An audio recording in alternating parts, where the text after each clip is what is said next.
Hey, all right, we are here, and it is time for our big Time Spiral Remastered set review. Welcome, buckle in. We're going to get into it right now.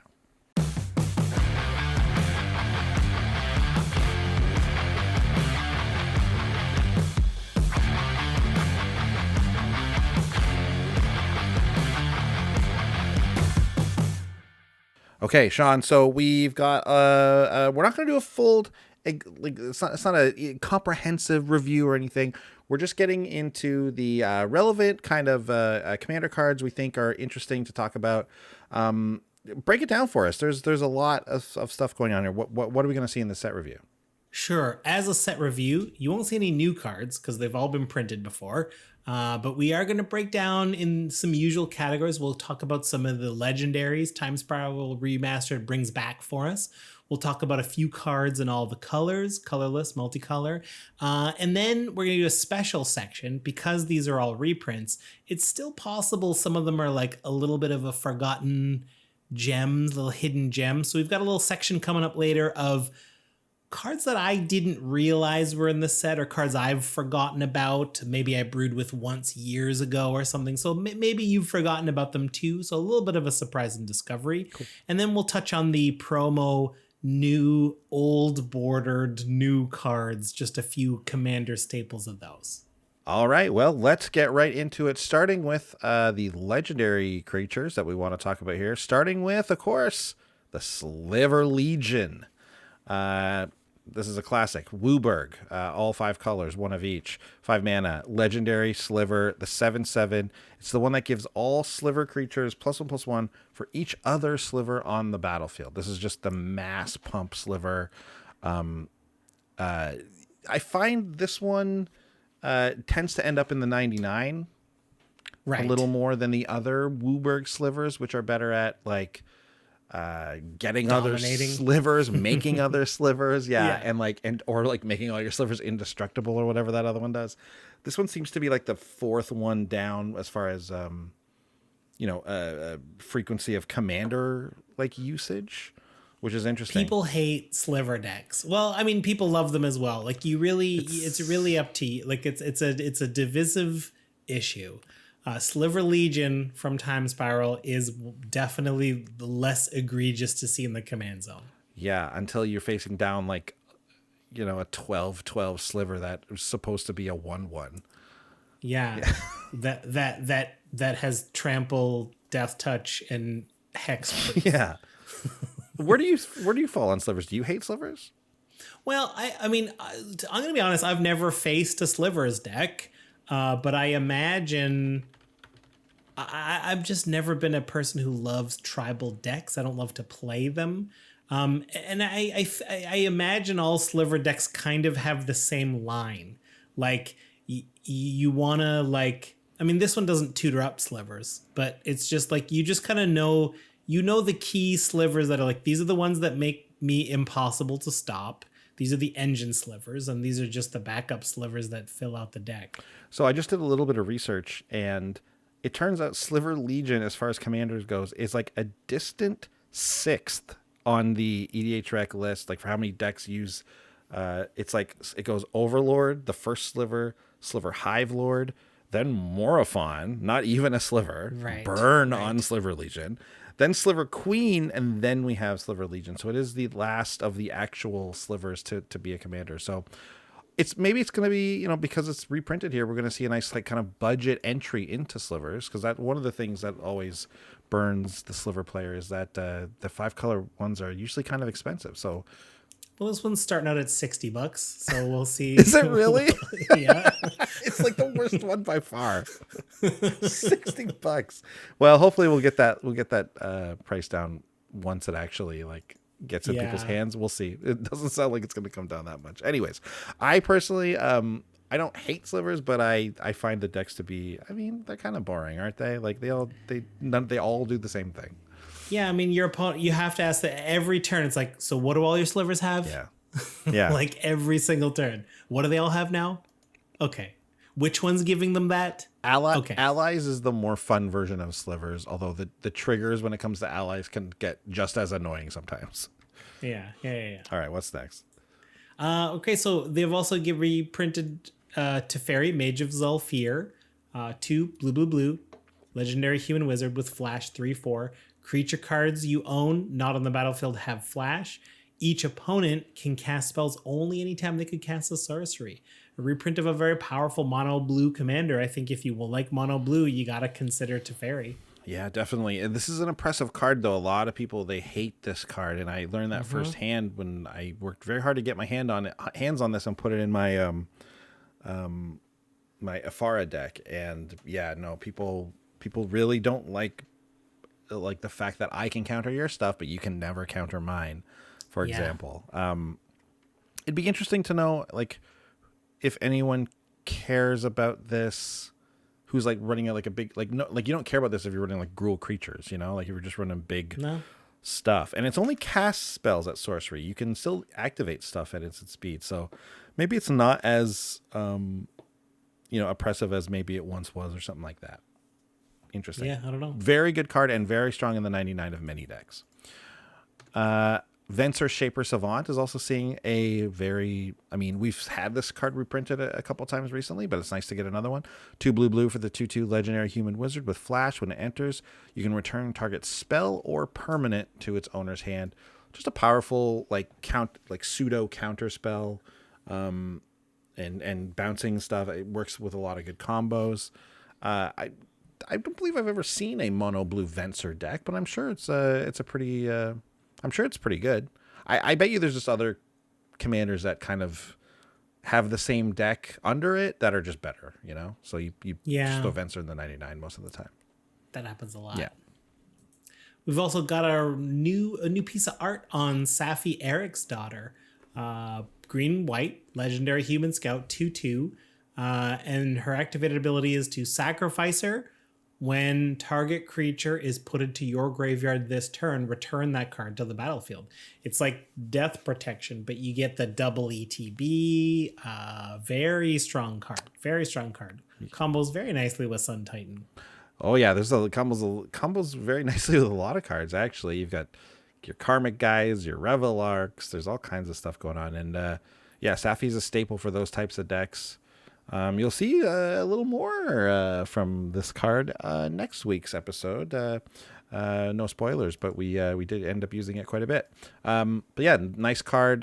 Never really got up there in price, so it's kind of cool to have some new art. Maybe it goes along a little better with the Hans Eriksson art that we see now. Next here we have Joyra of the Gitu. She's the 1 blue-red legendary human wizard, 2/2. You can pay 2, exile a non-land card from your hand, and put 4 time counters on the exiled card. If it doesn't have suspend, it gains suspend. Joyra is a commander that has a real reputation, and that reputation is for casting massive CMC spells that usually do stuff like destroy all your lands and stuff like that, because they get to continue playing cards for 2 mana essentially, and everyone else is sitting here going, I need 6 mana to do anything that good. Well, if you have Joyra out, you only need 3 and then 2, 2, 2. So she's got I think a pretty well-earned reputation. I've always been interested in maybe there being a different side to a Joyra deck. Can we use suspend some other way, perhaps? Can it focus on 1 or 2 things instead of, being that Jokal Hops style deck that we see all the time? So, maybe some newer players can start messing around with Joyra and some of the more recent cards we're getting. I just think this is a very Izzet doesn't go this way very often. True. Izzet is lately always artifacts or spells, and I had forgotten, especially because of new Joyra is so artifact heavy. I had forgotten that this Joyra plays very differently. So I think that's neat. Agreed. So that's all the kind of legendaries we wanted to highlight. That's not the only ones in the set, but they're the only ones that we kind of wanted to spend the time on. So let's get into a couple of white cards that I think are interesting reprints worth talking about. Starting with Aven Mind Sensor, 2 and a white, bird wizard, flash 2/1 flying. If an opponent would search a library, that player searches the top 4 cards of that library instead. people talk about. I've never run this card. I don't think I've ever owned a copy. If I do, I've totally forgot. But it's interesting. People complain sometimes how green gets to ramp nonstop. But this is a very interesting position that white has to be like, "Hey, I'm not going to stop you from playing Magic. I'm just going to stop you from cheating infinitely. Like you have to play things as you draw them," which is like, is that so bad? Because like it is for decks that just want to get to 9 mana. Yeah, I don't know how I feel about this card because I always feel like in Commander, if we're stopping, like, I guess it doesn't, like, I think like Evolving Wilds and stuff is still going to be able to do its thing. Not if you have like a 5-color deck or something, right? Your options are going to be obviously quite limited. But if you're running like a 2-color deck and you crack your Evolving Wilds, you're still probably going to hit something on the top 4. It's still depending on your number of basic lands, obviously. But yeah. It's like it's like a Staxy kind of card, right? Like you can't. It's stopping you from. But it's not stopping you do anything that is like the normal gameplay of Magic, right? It's not limiting you casting spells. It's not limiting your creatures. It's not limiting your draws. It's only limiting you reaching into your 100 and pulling out whatever you want. Like that's the only thing it's stopping you from. Do you think that more white decks should and will now run Aven Mind Sensor? Do you think this is worth the slot? This is the weird thing, because if you weren't already running it, you're not going to run it just because it's in Time Spiral Remastered. I mean, Amonkhet, it got reprinted in Amonkhet even. So like, I don't think I just think it's like it's interesting to think that like white, we cramp on white a lot in Commander, but it's like, well, this is a nice way to be a little anti-green, but not just be the worst. Maybe we should start including it a bit more. See how it works. See how people like it. Here's the thing. People hate this stuff. People hate it when you do this, and people do. They're going to come for you.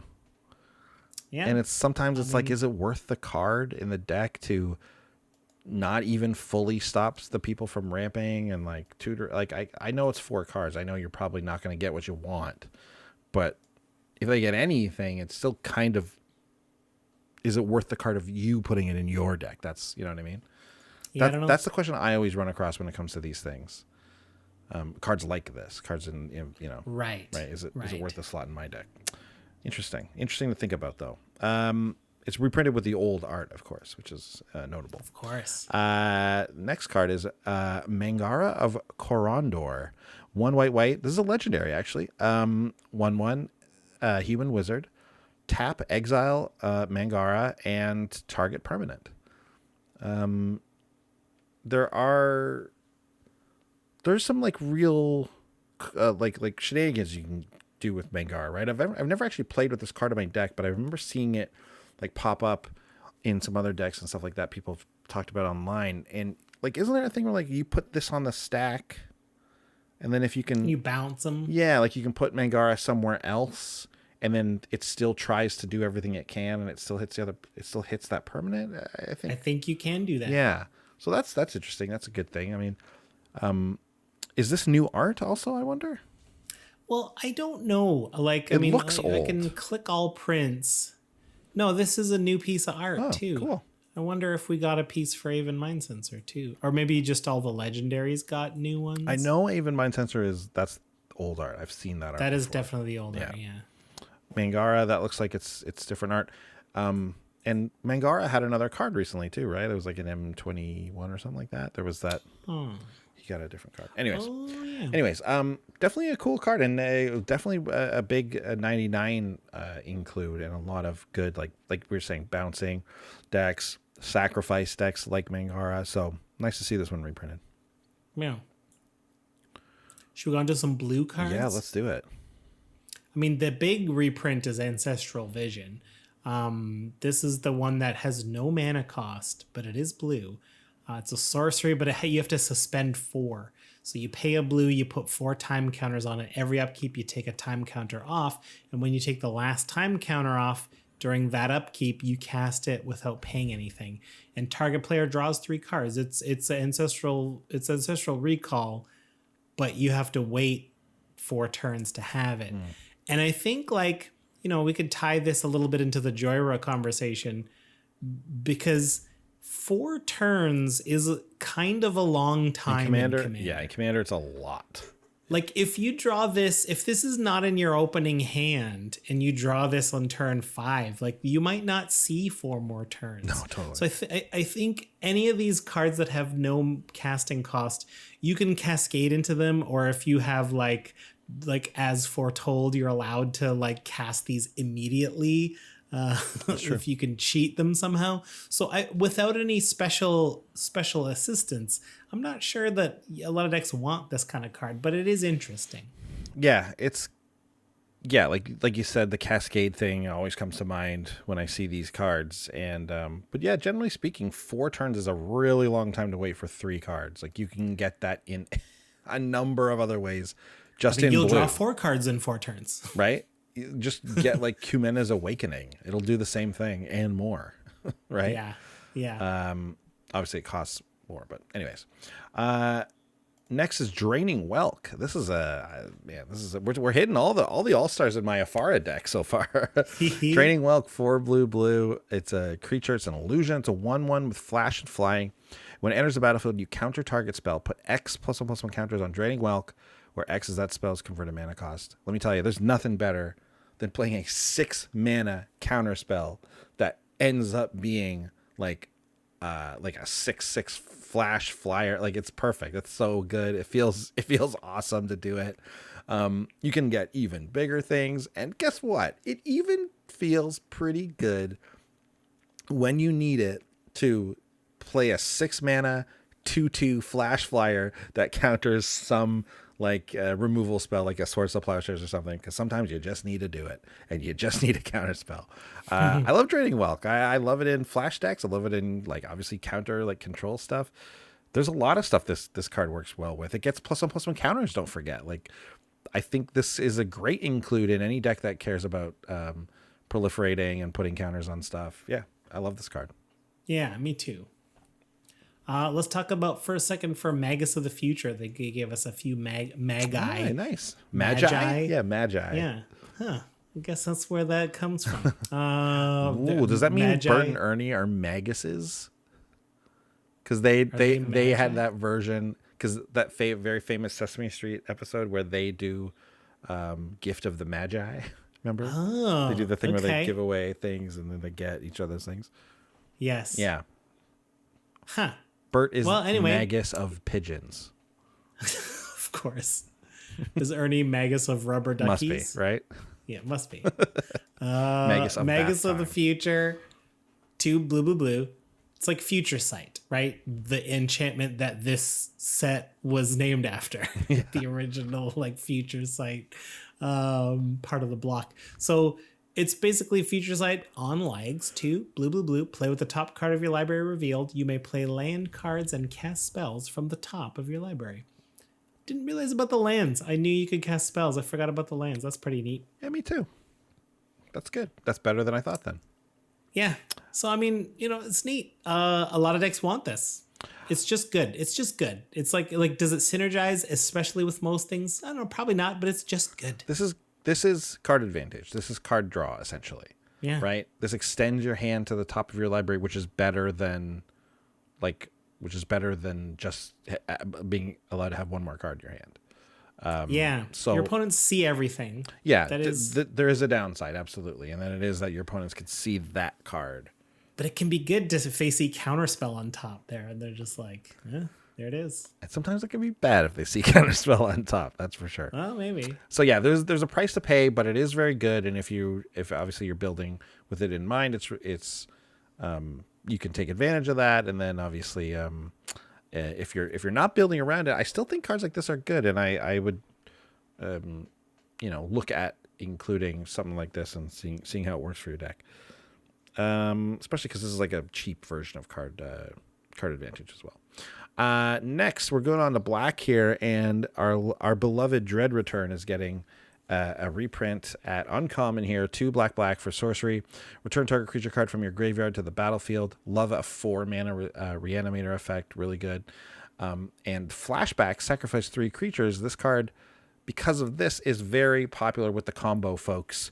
particularly the dredging style of combos where we just like throw our entire graveyard into our throw our entire library into our graveyard, and then like you flashback dread return and get Thassa's Oracle and win the game like that. I've seen that. That sounds fun. I've seen that literal combo very recently, and in a deck that I was thinking of putting together. So yeah, Dread Return has great utility for that reason, and again, it's just a 4-mana reanimator, which is pretty solid for your own for your own graveyard only, but it's good. The fact that you can cast it, quote unquote, for free, like without spending mana later, is incredible. Mm-hmm. And of course, in these decks, sacrificing 3 creatures is almost always a good thing, right? Yeah. Like, who cares? So yeah, very good. Also want to highlight Pit Keeper, 1 and a black for a 2/1 human wizard.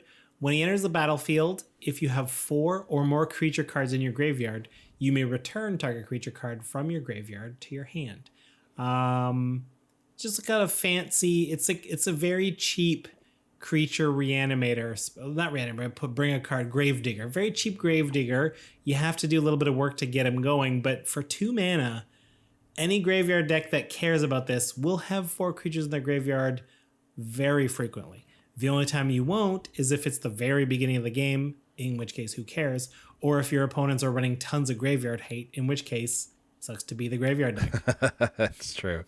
Yeah, there's some key cards that care about that 2 mana cost for bringing it back and looping it and so on. Sure. So yeah, Pit Keeper can be a good part of that. Speaking of combos as well, right?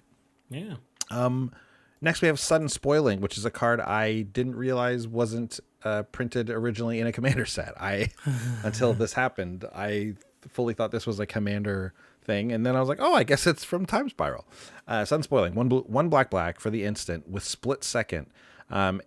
Split Second is an incredible ability, and I actually think that they should use it more often. It says, as long as the spell is on the stack, players can't cast spells or activate abilities that aren't mana abilities. So basically, this card is uncounterable because you are not even allowed to cast a spell or activate an ability that would even do that.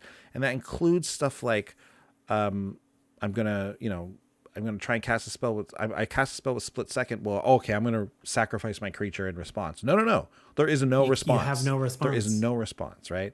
Sudden Spoiling specifically says that until end of turn, creatures target player controls lose all abilities and have base power and toughness 0/2.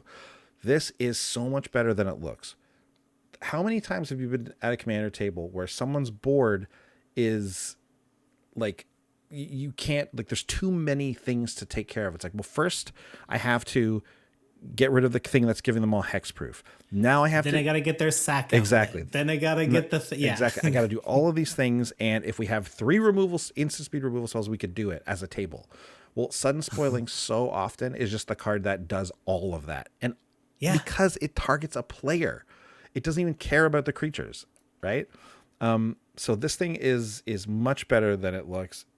I've been absolutely wrecked from a point of when I thought I was about to win the game. Big swing, Sudden Spoiling, and it's like, well, now I'm dead because everything I thought was like indestructible and completely impervious to anything are now just O2s, and everyone can block them and everyone can shoot them with whatever removal they have. Incredible card.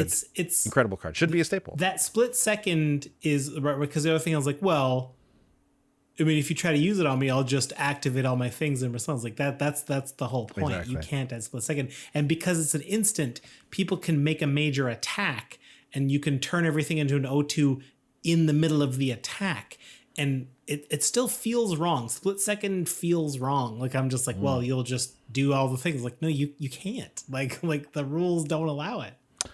And it's to the point where it's like you do it. There's no responses because of Split Second.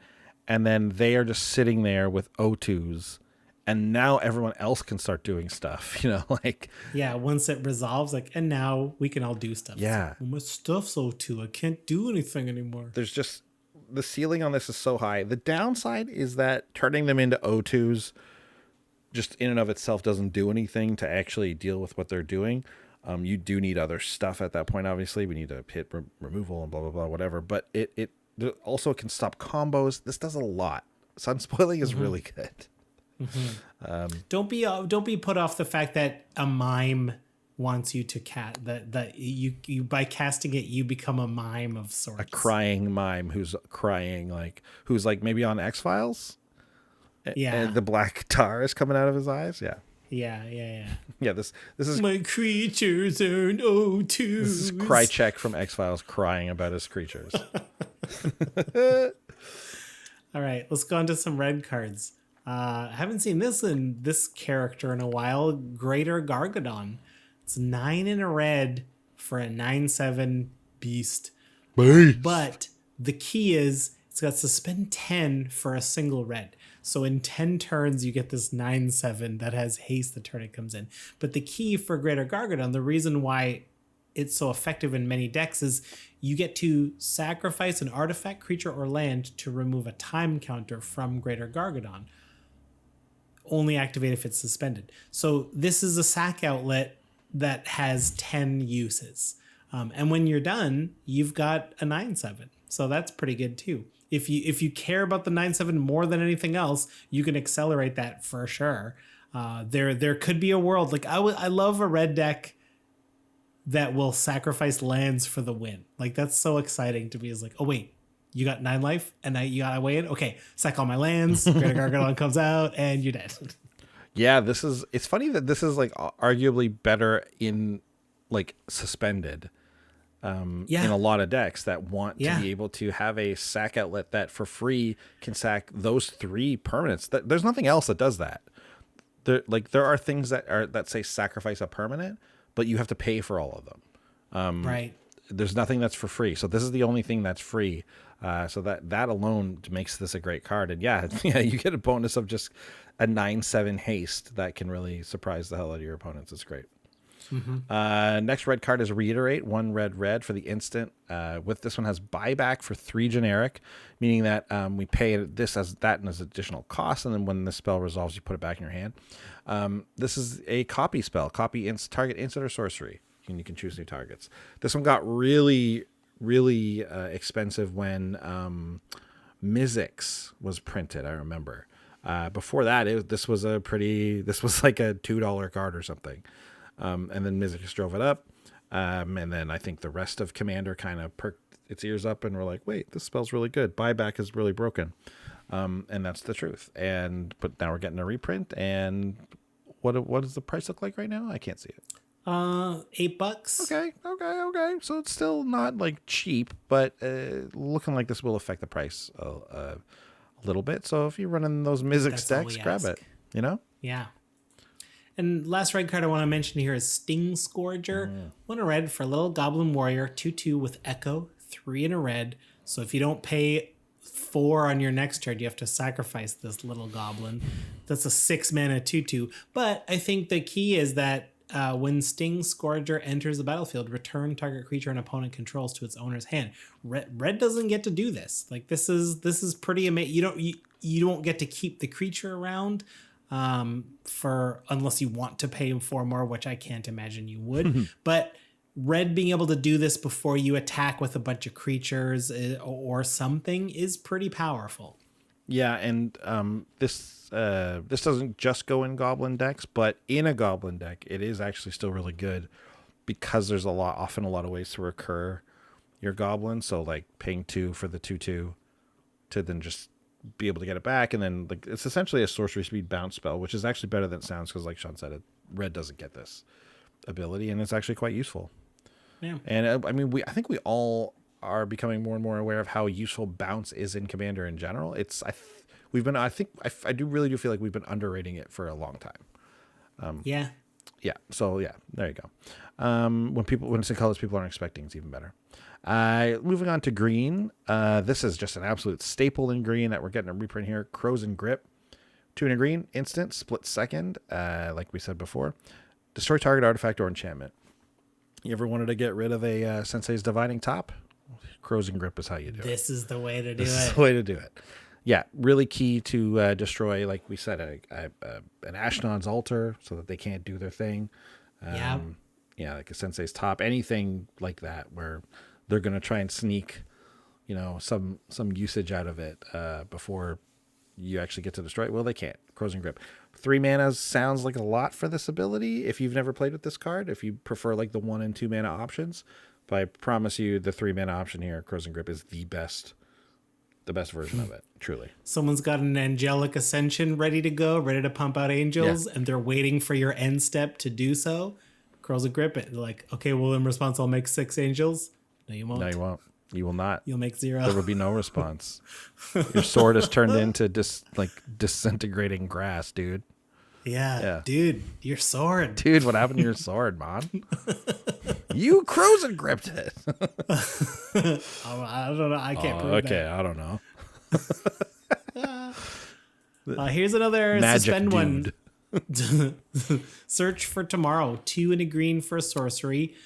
Search your library for a basic, put it into the battlefield, shuffle your library. That's expensive. We can do that for Cultivate and put 1 into our hand, but it's neat that this has Suspend 2 for a single green. Suspend 2 is a lot more manageable because I'm going to take one of them off next turn, and the following turn I will take the last one off and I will cast it. So it doesn't seem like this... Though the game doesn't end when this one hits. I don't hate casting it for 3, and I love having this in my opening hand. This is such an amazing turn 1 play with off of a single green. I think its flexibility makes it worth looking at. And it's got some nice new art here, which is definitely better than the last art, in my opinion. The last art was not amazing. It's from a different era, It's from a different era of Magic. Yeah. Next we have Summoner's Pact. This is interesting. We don't talk about the packs too often on our show because, generally speaking, they're the good ones, anyways, that are worth talking about are pretty expensive. This is no exception. This is the 0 mana instant that says search your library for a green creature card, reveal it, put it into your hand, shuffle your library, and then at the beginning of your next the beginning of your next upkeep, pay 2 green. If you don't, you lose the game. I never played in a limited and or constructed environment where these were all over the place. So I never really knew how to use them. Do you know what I mean? Do you do it as an instant right before at the end step of your turn? Do you do it in your turn? I could never really figure this out. I opened this in a pack of original Modern Masters. This was one of the rares I got, and I put it in a bunch of decks, and or I put it, throughout the years. I've had it in some decks, and I still never could figure out the timing of when I was supposed to do this. I think its purpose exists to go with tooth and nail type of stuff where you're just I need a creature right now as part of a combo. I'm gonna pay nothing, put it into my hand, do the thing that cheats it out that I'm already planning on doing. This is the turn I go off with. Right. And then if I win the game, doesn't matter about the extra costs, and if my opponents stop me, that's fine. I'll just pay on my next upkeep. Right. You don't necessarily lose or anything. Yeah. Yeah. Don't get your 1 mana. What's this called? Arbor. Dryad Arbor with this. Yeah. Yeah. No. But creature tutors are the ones that are good are generally speaking, not cheap, are kind of expensive. So yeah. Hopefully this one lowers the price. Although I feel like most of this stuff, this type of thing, anyways, it's such a rare ability. You usually get Crater Hoof and then you win. Right. You're not gonna do this to get a mana dark, as you said. So when you're ready to cast Crater Hoof, this is another Crater Hoof. Yeah, I guess because it doesn't up the cost of whatever you want to cast. Yeah, this just essentially lets you cast any creature from your library. Yeah. That turn, right? Yeah. Yeah, that makes sense. Yeah. Okay. Yeah. Good card. Okay. How much is this? Right now, $10. Okay. All right. Okay. Again, that's a creature tutor for $10. That's a lot. Let's go to some multicolor or colorless cards. Chroma's Memorial, right? One of the best artifacts. One of the few ways to give your whole team haste if you're not in red or white, or green. Yeah. Green. Yeah. I'm thinking even white then, because green doesn't have very many ways to give it Concordant to all creatures. Crossroads. That's it. And that's right? everyone. That's the whole table. Yeah, yeah. So I mean, this is coming in at like almost $30, but it's a 7-mana artifact, legendary. Creatures you control have flying, first strike, vigilance, trample, haste, protection from black, protection from red. Whew. It's good. It's good. It's very good. Flying, first strike, vigilance. Yeah, yeah. All that's pretty incredible.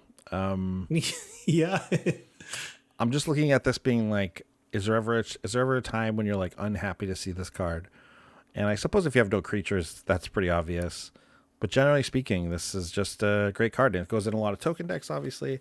The vigilance and yeah. first strike is so much better than you think it is, because you can Yeah. they can attack you in the air because they all have flying and stuff, and then they're just sitting there on defense and they can just block anything you do. It's very annoying when your opponents have Chroma's Memorial. So maybe take advantage and grab one while we can at this like temporarily lower price it's at. Next is Cloud Key, 3 mana for an artifact. As Cloud Key enters the battlefield, choose artifact, creature, enchantment, instant, or sorcery, and spells you cast with the chosen type cost 1 generic less to cast. Great card. Multiple decks this is going to be very good in, obviously. In fact, I remember seeing this card, but I don't even... Like, I didn't... If you just asked me what does Cloud Key do, I wouldn't have been able to tell you before right now. Yeah. So like that just shows you how little I've ever brewed with it. This must have been an expensive card before, or maybe still. Yeah, this was like, I mean, the future sight version still clocking in at like $35. This one's Time Spiral Remastered. You can get it for $12.50 pre-order. I think it's just because it just like it's colorless, and it makes what's your deck want to do. We can make that cheaper. Yeah. Like if you're if you're an artifact deck, they're all cheaper. If you're a creature deck, they're all cheaper. Are you an enchantment deck? They're all cheaper. Like it does whatever you want it to do. Yeah, absolutely. Great card. Yeah. Print this one even more. Want to move on to lands here. Yeah. Urborg, Tomb of Yawgmoth. It's a legendary land, and each land is a swamp in addition to its other land types. I mean, you play Commander, you know about Urborg. Tom the Yogg-Zabul.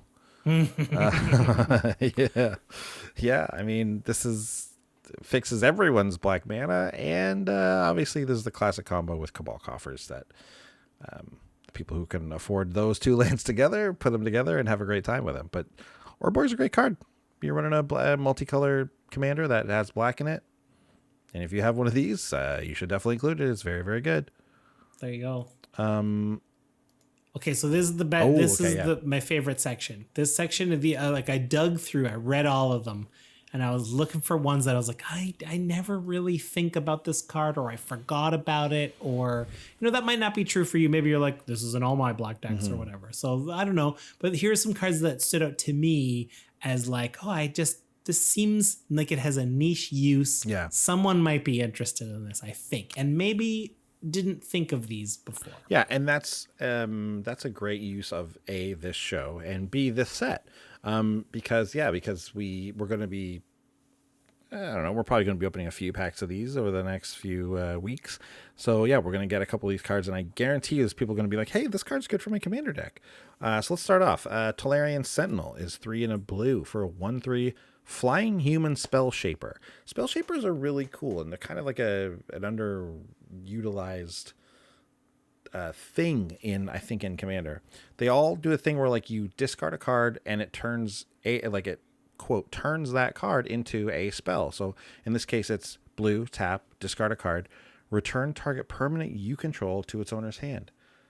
I know a ton of decks that this would be good in. We're happy to be filling our graveyard while bouncing things back to our hand. Are you kidding? Tons of many Dimir, Sultai, whatever you want decks love to do that stuff. Yeah. I think that's pretty neat. There's even some like Izzet stuff where you would like throw a jumpstart card in your library or in your graveyard and bounce some ETB thing to your hand. I can see Tolarian Sentinel going in a couple decks like that. I agree. Another card I never think about, I just was not aware of, was Trespasser Ilvek. A 2 and a black for a 3/1 human rogue. And it has an ability. Discard a card. Trespasser Ilvek gains shadow until end of turn. which means no one can block it unless they also have Shadow. And it can't block anything unless it has Shadow. So it's sort of a unblockable 3-1. A lot of decks care about making things unblockable. And it's a free discard outlet that requires nothing. It requires no tapping, or requires no mana. At instant speed, you can discard as much as you want if you care about that sort of thing. That's a very good ability to have for the decks that want it. Yeah. Next we have is a white card called Judge Unworthy. 1 and a white for an instant. Choose target attacking or blocking creature. Scry 3, then reveal the top card of your library. Judge Unworthy deals damage equal to that card's CMC to that creature. This is like an ability that is kind of ho-hum because we know the attacking and blocking creature killing thing is like whatever. There's a tons of those. But it's the card selection that I think stands out for Judge Unworthy. This is white. If you're in mono white, this actually is something to consider for a lot of decks. Scrying 3 and then, putting what you want on the top, obviously, it can be very good in a color that has trouble with card advantage and card selection. So, and yeah, if you're running some big mana stuff, you can actually, you might be able to kill a big creature. Who knows? Yeah, I almost like, they say that scrying is close to drawing cards late in the game. Mm-hmm. And if that's true, white, this is card draw in white, technically. Yeah. So I thought it's worth a look. Let's talk about Yixlid Jailer. 1 and a black for a zombie wizard. 2/1. Cards in graveyards lose all abilities. Wow, I didn't know this existed either. Right? I feel like the word Yixlid, I've come across that word, Yixlid. I know. But that's pretty good. So see you later flashback or, dredge or all that kind of stuff. Yeah, there's a lot of stuff this takes care of. Of course, we can still reanimate and cast things. So that's kind of better though. Obviously, if that's what you're trying to stop, this is no good. But if there's a deck in your meta that does that type of thing as well as reanimating and things like that, sometimes that be all end all hate card, that rest in peace, is just way too powerful for what you want to do. You literally just turn their entire deck off if you play that card.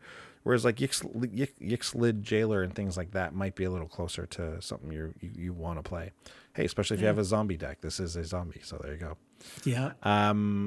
Next is another blue card, Spike-tailed Drakeling. 1 blue for the 2/2 flyer. You can sack it and counter a spell unless its controller pays 2. This is an on-board counter spell. It essentially becomes an on-board tax.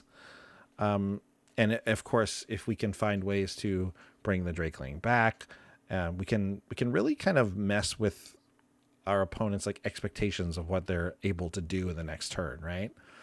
Which can really throw people off their game plan.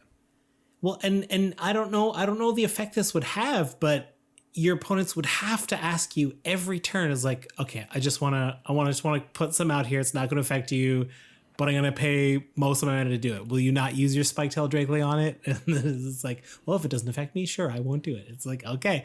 And then, but at any point, you're just everyone has to manage. It's almost could you get away with playing the move? It's just I can't make any deals. If I don't like it, I'm going to use it. So then your opponents have to operate on 2 less mana the rest of the time until someone wants to bite the bullet and eat the counter spell. Yeah, I think I used to run the 1 mana version of this, which is obviously worse, but in my counter heavy deck, I think I can't remember. It's on some place I did anyways, and it would do that. It would cause people to ask you and make sure it's okay. You know what I mean? And it becomes this political thing, and I think actually, again, in the right decks and decks where we can bring this guy back and stuff like that, or get some kind of other benefit from what this creature is or what it's doing, I think this type of card can be really good. Yeah. Next. How about Porphyry Nodes? Single white for an enchantment. Already looking at this, right? When anything costs 1, it doesn't have to do a ton, and it's worth looking at, right? Because the cost is so low. At the beginning of your upkeep, Destroy the creature with the least power. It can't be regenerated. If 2 or more creatures are tied for least power, you choose one of them. When there are no creatures on the battlefield, sacrifice Porphyry nodes. Okay, it's not great. It's not quite the Abyss, but you're just keeping the board a little bit more clear. I don't know how good this is, but it's very interesting to me. It is interesting. It's a 1 mana play that, like, so obviously, early in the game you can get it down and have it start affecting the board in a real way. Yeah. And then later in the game, it's a 1 mana enchantment, which I think you could probably get some kind of value from in the right deck. It's interesting. Yeah. I'm interested by it. I mean, obviously, if there's a token deck at the table, you're gonna hate having this card around. Yeah. But like you say, like turn 3, maybe a couple creatures have started to show up. You drop this down, it's like, woo, like, great. Like, you're gonna hit some important ones. Yeah, interesting. Okay, another card we have here, another white card, Temporal Isolation. This has been in some cubes, I know. 1 and a white. It's an aura with flash. It has a enchanted creature. Your enchant creature has shadow. And prevent all damage that would be dealt by enchanted creature.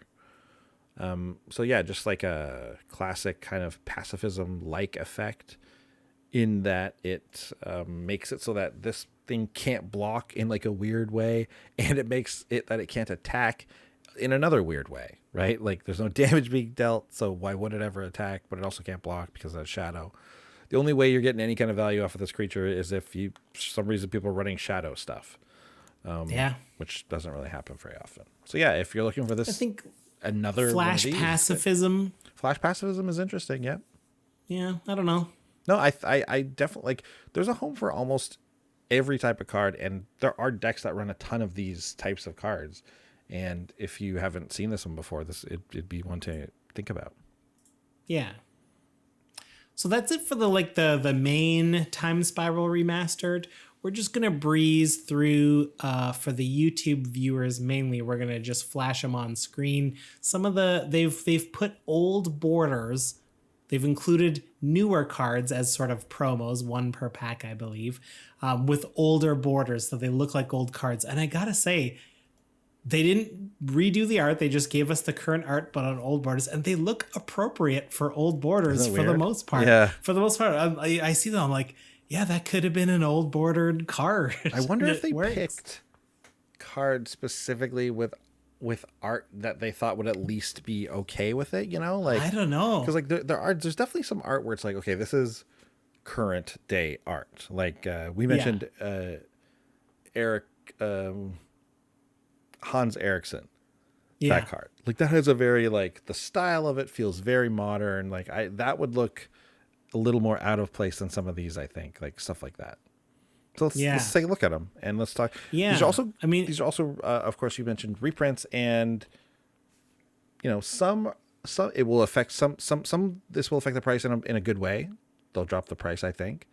Some it's gonna be the opposite, right? Right, because people love these old arts. Yeah. I mean, let's start with the classic Path to Exile, right? It's it looks pretty good with this old border. Commander staple. Currently you can buy Path to Exiles for like $3, but this one's $10. Yeah, this one's definitely one of the ones, because this is sought after in, I think really for the most part, people are going to get these in their older format decks where they already have a bunch of old border cards and they want it to be like, they want it to be the same throughout. So we're going to see that as well. Yeah. Baral, Chief of Compliance. Again, you think this is like modern style looking art, but right at home in this old border. Baral getting a reprint here. Again, I can't see the prices, but $10. $10, and that's more than his regular equivalent. So I bet you that will be true for all. You tell us whether or not they're more or less currently in the pre-order stage. I will. Okay. I will. Muldrifter's up next, like looking right at home in an old border, and absolutely more expensive. Muldrifter is $0.25, but this one's like $2.50, $3. Yeah, big multiplication there. Lab Maniac, the one that if we have an empty library, This one looks like to me, this one feels, because it just feels so Innistrad looking, it feels like it doesn't belong in the old border, personally. I don't know. I disagree. Like, it really looks like the framing of it, and just like the I don't know. I buy it. Maybe it's just because I know the card so well from Innistrad, because I'm only used to seeing it. Yeah. Anyways. This one's only a couple bucks more than its regular version. Next. Ooh, Talran Sky Summoner. These look great. Yeah. Like, I hate old border cards for the most part. Given the choice, I will take a new bordered card, but my brain likes to see these. I know there's something about seeing them this way that you've never seen them before. Even if you're not a fan of the old borders, it is pleasing. It is pleasing to the eye for some reason. Yeah, and I think I agree. I think Talran looks great in the old border. Very cool. $2. $2. So Talran, more expensive, right? More expensive, yeah. So far, that's true, and I can't imagine that will ever not be true. I guess these are just all going to be more expensive then, because they're rarer. Yeah, like you true. can't get them with this border otherwise. Yeah, interesting. Gray Merchant, yeah, looks good. Yeah, Gary's more expensive. Gary's pre-selling it for $5. This is just a key combo card these days. This card is like, thank God it was an uncommon at first. Otherwise, this would be like a $20 card or something. Yeah. Well, and we're even seeing getting the older Gary. Oh no, I'm wrong on that. I thought for a second like this picture was more expensive than the new Theros Beyond Death picture, but no, the Theros Beyond Death one's also cheap. Yeah. This next one's good. Stinkweed Imp. Shocked this wasn't already black border. I think in my brain I think it's Me black too. border, but finally same reaction. Yeah. But you know what's weird? They didn't use the old art. Oh. They used this new art, which also looks fine. Like, it looks like it works. It turns out most Magic art, I guess, works with the old borders as well. Yeah. But I would have expected them to use that old art. I love that old art. Just this weird little imp guy. Yeah.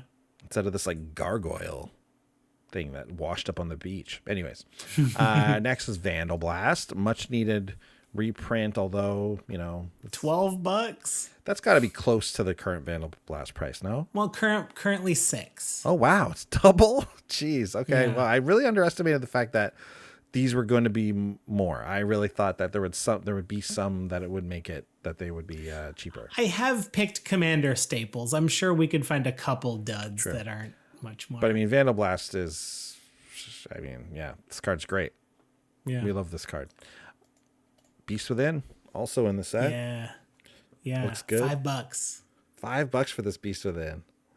No thanks. I'll just buy any of the other versions of it for cheaper. Yeah.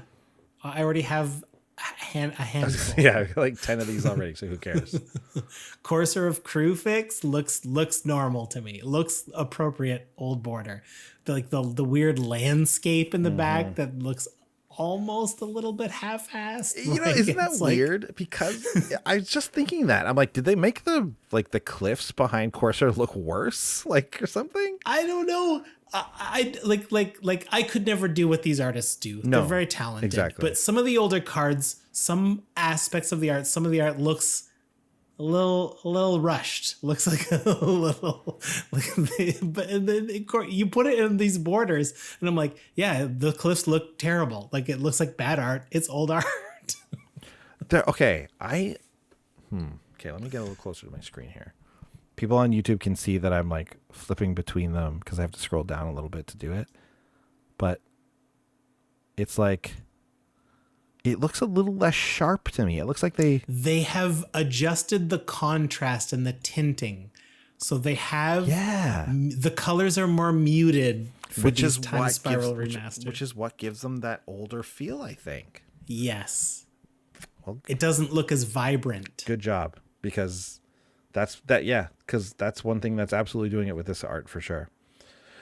There's another one here, Eternal Witness. Again, they use the newer art, which to me this feels like yeah, that was a mistake. This one, that was a mistake. You give me that the old art looks, the old art would have been fine. Would have been way better. Yeah. Obviously this is going to be a lot. $12. Yeah. What about Rex Sage? How are we looking on that one? Rex Sage $4. What? Yeah, okay. These are all pre-orders. I mean, some of them might come That's down true. a bit, but I mean, who's buying real world packs these days? Well, I mean, I think a lot of people bought a lot of Commander Legends. I think that set Yeah, sold really well. for crack purposes, to crack them open. I mean, not for crack purposes. People like it with their crack. They like a pack of Magic cards with their crack. Like, That's how it works. do you think people are buying boxes to draft at home? Because you got to try to draft this. Yeah, this is the thing. I think we're gonna see. I think Commander Legends had the dual thing of we can make sealed decks into Commander stuff. We can play them in spell table. It was meant to be played multiplayer anyways. Whereas this is like, what are we gonna do? Draft Time Spiral in real life? No, we're just gonna play this on Arena. I mean, and wait, is this even coming on Arena? I don't know. I don't think it is. Is it not? I think just MTGO. Why would they not make this? Why would they not put this on Arena? I don't know though. I could be wrong. I don't for some reason I just assume it's not coming out on Arena. You might be right. Because I'm just assuming there's too many weird old cards that they don't want to worry about, like suspend. Yeah. Interesting.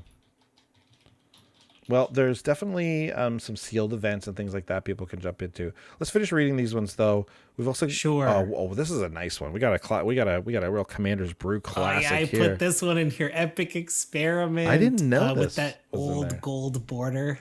I'll say this. I actually I when I first started playing Magic, I didn't like the old borders at all. Then I grew accustomed to the modern ones, and then now when I see the old borders, I like them way more because it's something a little different. One part of it that has not changed is that I think the gold bordered old borders are ugly. I hate them. This I do not like. I think it's hideous. I still appreciate that it looks cool and different, for sure. And would I like to own one of these? Yeah, probably. Yeah. But I really think the gold specifically is very ugly. This one isn't showing up as any price. There's no price listed here. Oh, that's weird. Also confirmed this set only in paper. Oh my god. Okay, well, that seems. I guess MTGO. Yeah, it'll be on MTGO for sure. So you'll be able to watch your favorite streamers play it on MTGO or play it on MTGO yourself, I guess.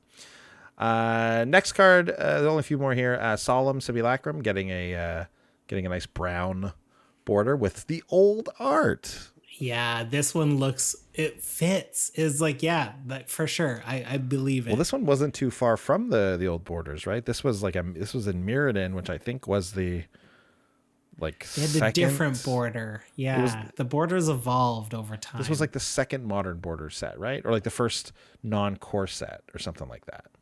I can't remember. 8th edition was the modern border start, and then I think Mirrodin came after that.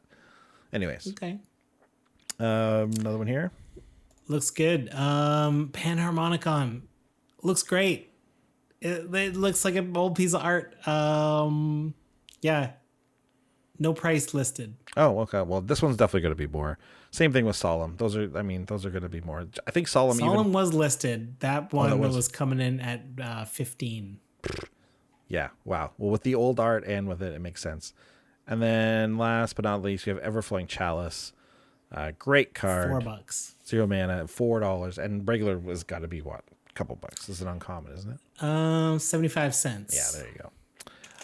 So there you go. There you have it. Time Spiral Remastered. Lot of stuff here for Commander players, and whether it's you're looking for a commander that was harder to get before, maybe now it's going to be a little easier to pick one up.